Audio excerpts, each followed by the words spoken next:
मैंने सीआईडी का एक ओल्ड एपिसोड देखा। This is from 2001। अच्छा, ये वन एंड ओनली टाइम था जब ओमपुरी साहब ने सीआईडी में कोई रोल प्ले किया था। तो देखते हैं इस एपिसोड में क्या इंटरेस्टिंग था। और this time CID used to be more serious. उसमें सीरियल वाले एलिमेंट्स कम थे। अच्छा, एपिसोड की स्टार्टिंग में हमें देखने को मिलता है कि ओमपुरी एक बच्चे किडनैप करता है। इसका ड्राइवर आने के पहले उठा लो इसे। और उसके पिता को फिरौती की रकम मांगता है। उसे धमकी भी देता है, अगर तू पुलिस के पास गया तो समझ लेना। अब हमें सीआईडी ब्यूरो का सीन देखने को मिलता है। एक क्रिमिनल बैकग्राउंड वाला आदमी को लाया जाता है और सीआईडी उससे पूछताछ करती है क्यों शहर में पिछले महीने एक साथ 10 गाड़ियां चोरी हो गई थी और ये पहले भी ऐसा कर चुका है। फिर एसीपी साहब उससे धमकी देते हैं, देख पक्या, 2 दिन के अंदर मुझे खबर चाहिए। 2 दिन, कुछ भी कर। Okay, one thing I noticed, उस टाइम पे बैकग्राउंड म्यूजिक बहुत कम था। वो बस एपिसोड के कुछ कुछ मोमेंट्स में सुनने को मिलता था, बाकी टाइम बैकग्राउंड म्यूजिक चलता ही नहीं था। देर क्यों लगाई? मैं दूसरे कमरे में। बस साउंड इफेक्ट्स रहते थे और बीजीएम बहुत ही सिलेक्टिव जगहों में बजता था। अच्छा, सीआईडी ब्यूरो में एक बैंक मैनेजर आता है। वो बताता है कि हमारे बैंक से हमारे एक कस्टमर ने 20 लाख रुपए निकाले और वो बहुत टेंस लग रहा था। तो मुझे उसमें थोड़ा डाउट आया कि वो किसी मुसीबत में होगा। तो सीआईडी उस आदमी के घर जाती है। यही उस किडनैप हुए बच्चे का बाप है। सेंसस ऑफिसर बन के इन्फो लेते हैं और उन्हें डाउट होता है,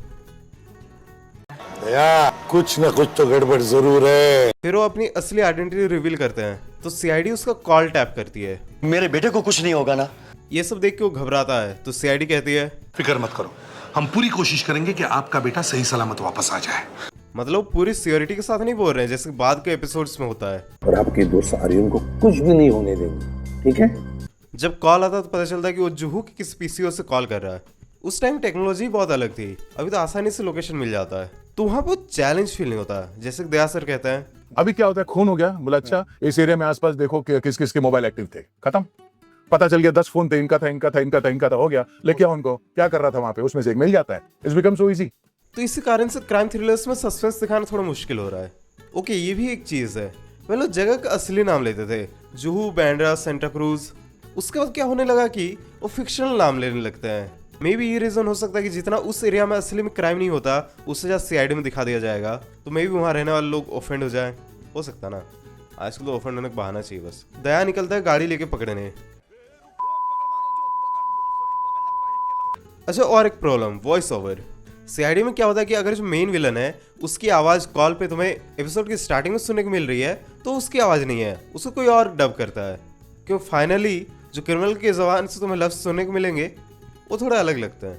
मे भी एक भारी भरकम आवाज के लिए सीआईडी इस चीज को यूज करती है। ये इवन बारबोजा और हार्पिस डोंगारा केस में भी था। बट इस एपिसोड में क्या होता है कि इसमें किडनैपर का विजुअल दिखता है जब वो बात कर रहा होता है और जब उसकी आवाज आ रही होती है। तेरा बेटा मेरे पास है। पर जब दूसरा पार्टी दिख रहा है जो सुन रहा है, उस टाइम पे ओमपुरी जी की आवाज किसी और ने डब करी है। अब मुंह बंद कर और कान खोल कर ध्यान से मेरी बात सुन। वो ओमपुरी की वॉइस तो नहीं है। सी व्हाट आई फाउंड, ये पोस्टर आई थिंक ये कुरुक्षेत्र का है जो 2000 में आई थी और ये एपिसोड 2001 में। मुझे नहीं पता ये इन्होंने इंटेंशनली डाला है या कोडेक पेपर्स का प्रमोशन चल रहा है या बाय डिफॉल्ट वहां पर चिपका हुआ था। But the interesting thing is, Kurukshetra movie में विलन थे ओमपुरी जी और संजय दत्त के एलाई कौन थे, गेस करो। It's none other than Satam साहब, जो कि उनकी पीठ में छुरा घोप के ओमपुरी को ज्वाइन कर लेते हैं। Interesting, isn't it? Daya telephone booth से अलग आदमी को उठा लेता है और ओमपुरी ये देख लेता है। वो आदमी ओमपुरी का स्केच बनवाता है, लाल एस्टीम। उस टाइम गाड़ी का असली नाम लिया जाता था, अभी गाड़ी का भी फिक्शनल नाम लिया जाता है। इवन लोगोस को भी हाइड किया जाता है। अच्छा, वो ओमपुरी को पता चल गया कि पुलिस को इन्फॉर्म कर दिया बच्चे के फादर ने। सीआईडी से मिलने सीबीआई का कोई ऑफिसर आता है एंड गेस हु, बिना मूछे वाला ओमपुरी। वो अपने आप को एसीपी जॉर्ज सेंटोस बताता है। ओमपुरी स्मार्टली पता करना चाहता है कि सीआईडी को कैसे पता चला कि यहाँ पर किडनैपिंग हुई है। एसीपी को डाउट होता है। सीबीआई हेडक्वार्टर्स कॉल लगाने कहता है। उसी बीच वो अपना आईडी दिखा देता है। अब वो जगदीश से उगलवाना चाहता है कि नोट्स वगैरह पे कोई निशान तो नहीं लगा है। एसीपी साहब इंटरप्ट कर देते हैं। अब जगदीश पैसे देने जा रहा है। यहाँ पे ओमपुरी सीआईडी डाइवर्ट कर देता है। अब जिस जगदीश गाड़ी में था उसको भी निकलवा देता है, उन्हें अलीबाग की तरफ भेजता है और इससे पुणे की तरफ बुलाता है और बीच रास्ते में पैसे फेंकने को कहता है। फिर ओमपुरी की पार्टनर आती है और उस पैसे को लेके जाती है। सीआईडी ने नोटों पे एक स्प्रे मारा था जिस कारण से ओमपुरी और उसके पार्टनर का हाथ नीले हो गए। नोट गिनते गिनते सारे केमिकल्स यूज कर लिए पर ये रंग निकल ही नहीं रहे। नोट गिनते समय एक और स्कैम को पता चलता है। 50 लाख में से 20 लाख के नोट्स नकली होते हैं। सीआईडी को ओमपुरी के साथी का पता चल जाता है। उससे लीड पाके सीआईडी ओमपुरी पकड़ लेती है। भाई एसीपी साहब was so energetic, he used to lead for real. Aggression उनकी तरफ से आता था। वो कहीं नहीं जाएगा, समझे? बता बच्चा कहाँ है? मेरा दिमाग खराब मत करना, I feel like killing you. Abhijeet तो दया बैक सीट पे थे, अब ये चीज पास ऑन हो चुकी है। एसीपी साहब ओमपुरी के धमका के बच्चे के बारे में पूछ रहे हैं। ओमपुरी भी रॉ में जवाब दे रहा। Hey, don't you dare touch me. मैं एसीपी हूँ, समझे? गन मेरे पास भी है। एसीपी उससे पूछता है बताओ क्या चक्कर है, तो बोलता है अकेले में बताऊंगा। चलो अकेले। अब एक ट्विस्ट फेंक कर मारा जाता है कि ये आदमी एक फ्रॉड है जो एसीपी बन के आया था, पर नहीं, वो आदमी एसीपी ही है जो फ्रॉड बन के आया है।